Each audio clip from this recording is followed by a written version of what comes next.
Our state of local emergency remains in place as we continue to monitor for peak water levels and river flows. We are continuing to take all of the preparedness actions to make sure we're ready for whatever's happening in the coming hours and days.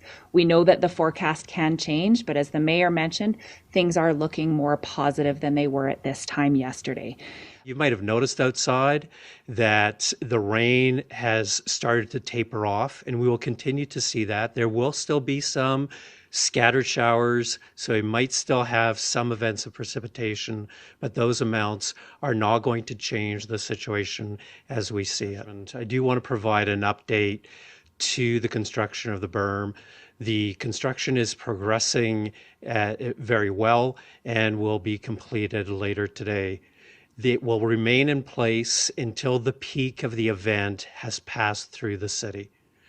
During that time, Memorial Drive will remain closed until the berm is demobilized. That in terms of the elbow, unless we have significant changes in the current conditions, we will be able to manage the incoming flows without any localized flooding downstream of the dam.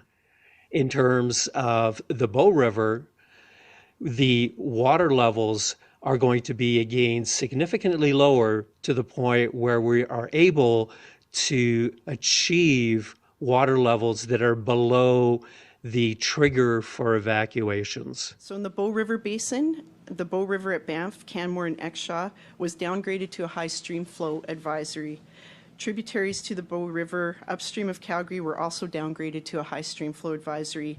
Rainfall amounts in the forecast for the upper Bow River Basin were reduced. The Elbow River, Highwood River, and Fish Creek were downgraded to a high stream flow advisory. And in the Red Deer River Basin, the flood warning for the Red Deer River mainstream upstream of Glenifer Reservoir was downgraded to a flood watch. A flood warning remains in place for the Little Red Deer River. There is a new flood watch advisory in place for Waterton Lake at Waterton Park. Of course, people's minds go to comparing to 2013, I think, or 2005, which were some other big event years. So comparison to say something like 2013, we were looking at 300 millimeters in the time frame that we're seeing 150, so about twice as much precip. So it is a heavy event. It's, you know, on the scale, it's not as high as that.